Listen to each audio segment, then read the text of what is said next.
In the last video, we explored intermolecular interactions and the role that those intermolecular interactions play on the physical properties of aldehydes and ketones, namely the boiling points, melting points, and water solubility of aldehydes and ketones. In this video, we are going to apply that information toward a couple of practice problems, similar to the types of problems that you might see where you are applying this type of concept. Let's go ahead and get started with the first practice problem. Here we are asked to arrange some molecules in order from the lowest boiling point as number 1 to the highest boiling point as number 4. The 4 molecules are listed here. My first recommendation in solving a problem like this is to make sure that we are clear on what each of these structures are.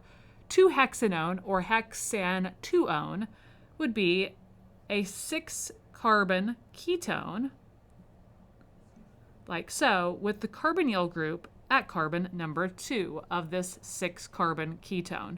So this is the structure of 2-hexanone right here.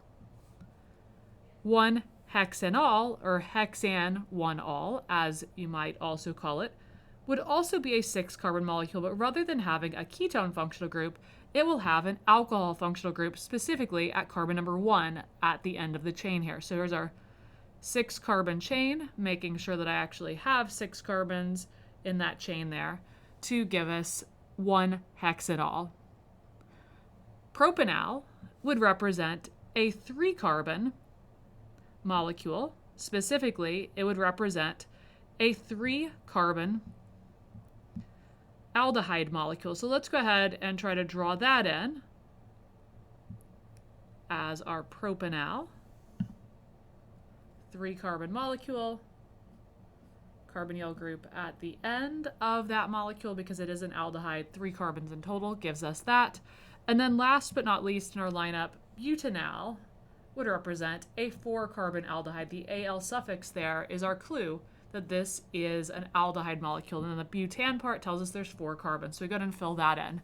Now with these 4 structures, ranking them in order from the lowest boiling point to the highest boiling point, remember that the rule for determining boiling points is that as we increase the intermolecular interactions, that is the attractivity between molecules, we will also increase the boiling point.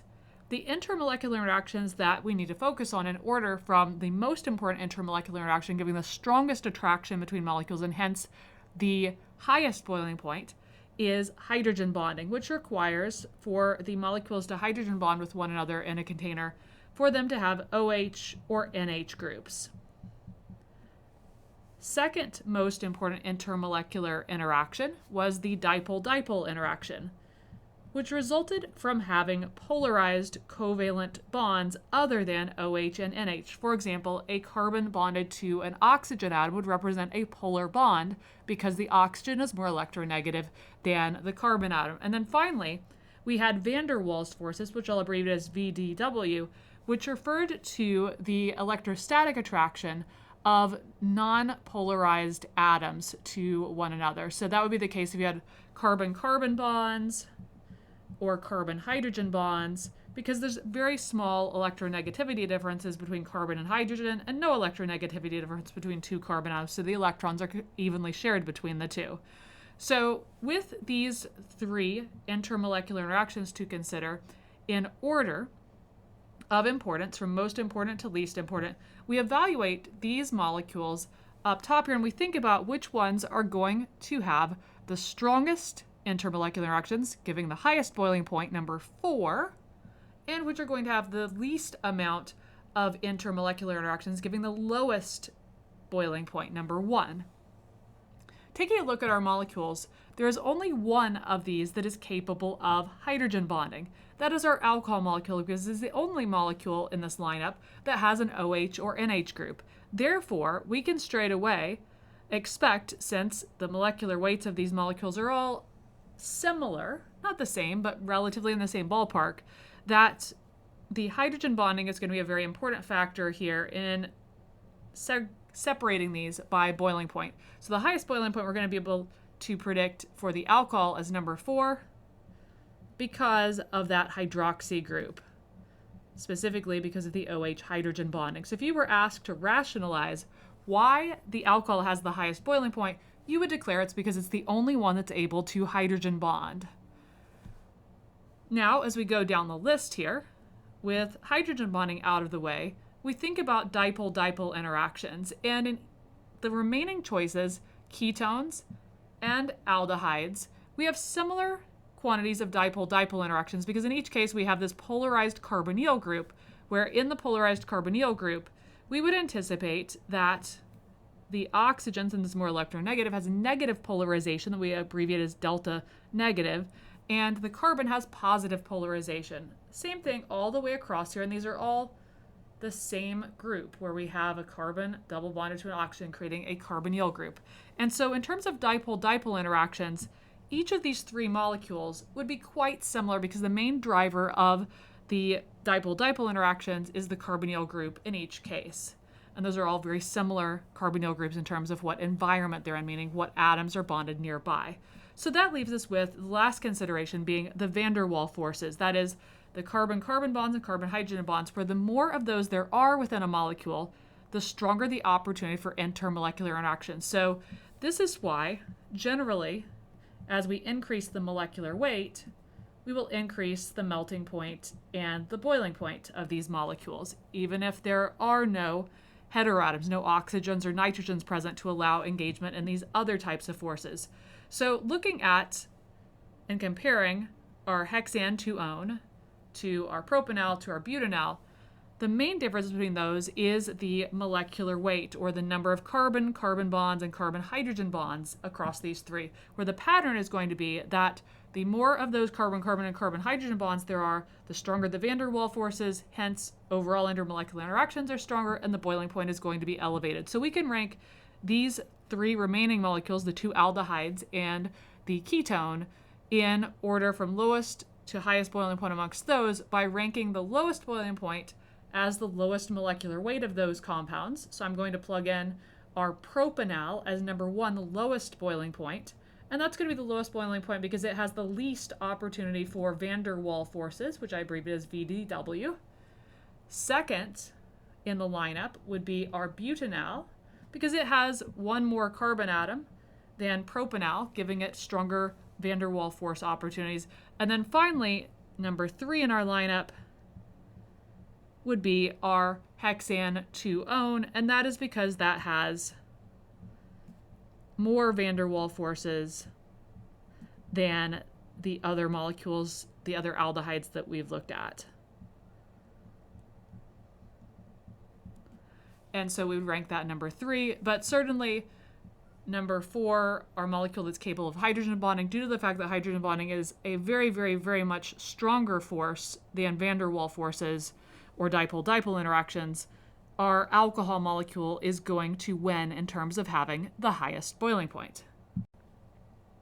In this example, we take another look at arranging molecules in order here from the lowest to the highest melting point. The nice thing about melting points and boiling points is we use the same rules of intermolecular interactions to determine the order in which things are expected to melt. So much like before, I've just copied and pasted here, intermolecular interactions increase the boiling point. Intermolecular interactions also increase the melting point as well. And that's the principle that we're going to rely on here. So let's go ahead and take the same approach that we did last time toward solving this problem. And I encourage you strongly to hit the pause button, draw out these molecules, and try to arrange them in order from lowest to highest melting point to test your knowledge of physical properties. Let's go ahead and draw these. So pentane 3-one will be a 5-carbon chain, since they has that pentane part of the name. And at position number 3 right here is where we put our carbonyl.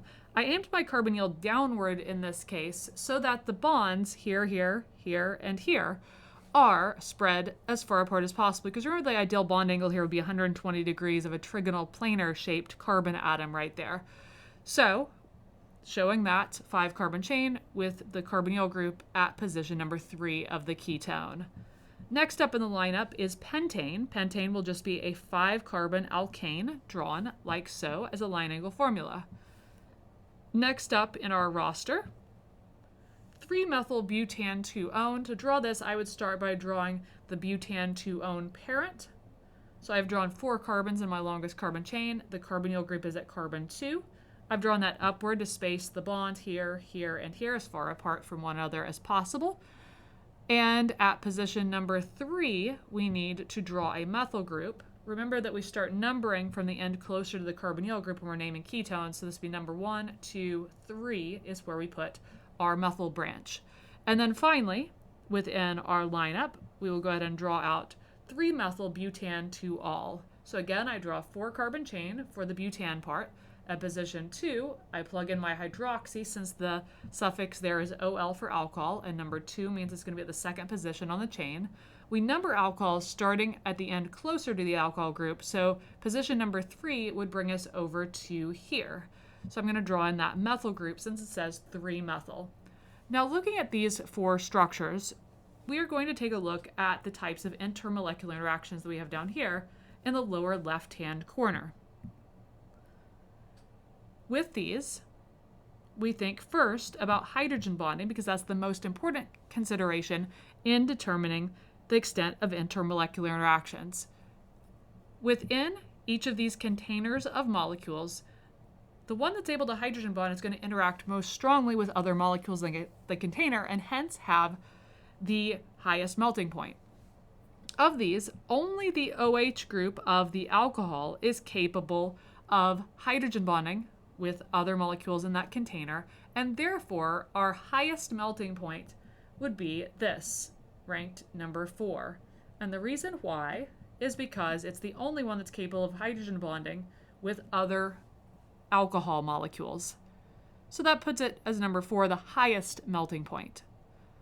All right, now tackling the other 3 remaining, we think about what intermolecular interactions they can undergo. None of the 3 can participate in hydrogen bonding with other molecules in that container of pure substance because there are no OH or NH groups in any of these structures.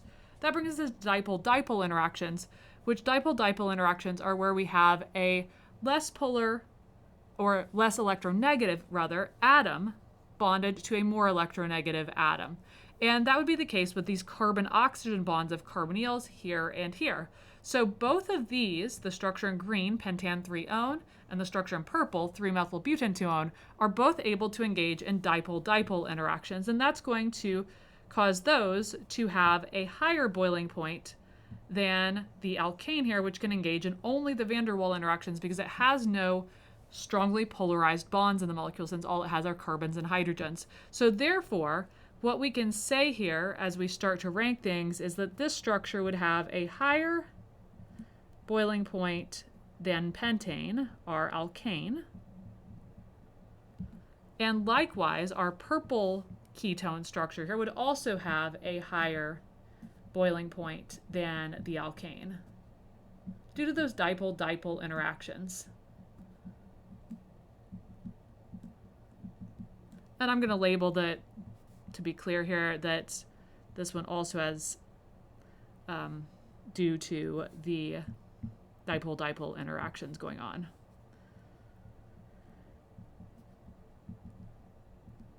All right, so with that in place, we can then conclude that the structure with the lowest melting point, ranked number 1, because we defined 1 as the lowest melting point up here in the problem, would be the alkane. And the reason why that's the case is it has the least intermolecular interactions because it has only van der Waals forces at play, which are the weakest of the types of intermolecular interactions we talked about.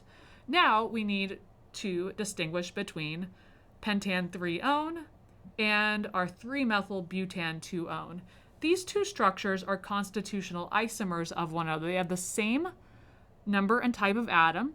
In other words, they both have a formula of C5H10O, but they have a different structure, and that different structure is going to result in them having different boiling points and melting points. To evaluate their difference in melting points, what we have to keep in mind here, since they have the same molecular weight, same molecular formula, and same functional group, a ketone in each case, what we look at is whether there are any factors that are going to disrupt any of these types of intermolecular interactions. Hydrogen bonding doesn't occur. Dipole-dipole interactions are going to be the same for here versus here because in both cases we have a polarized carbon-oxygen bond, and van der Waals forces are going to be stronger if you have a longer unbranched carbon chain, so that's going to give us stronger force of attraction over here, and hence a higher melting point.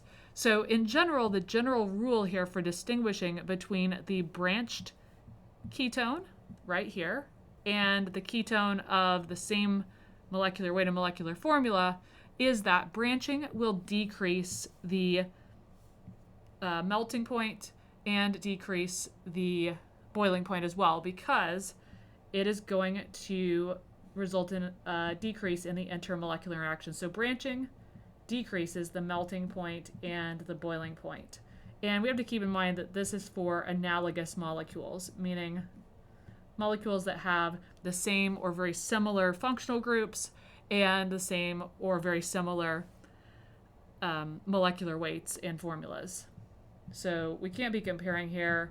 It's not apples to apples if we're comparing a branched alcohol with an unbranched ketone, for example, because those are two very different functional groups. And in that case, things like hydrogen bonding would be the more important consideration. But when we get down the chain of different intermolecular interactions and we're pretty much determining that things are looking pretty similar in terms of the formula of the molecule, then we have to look at branching as a consideration.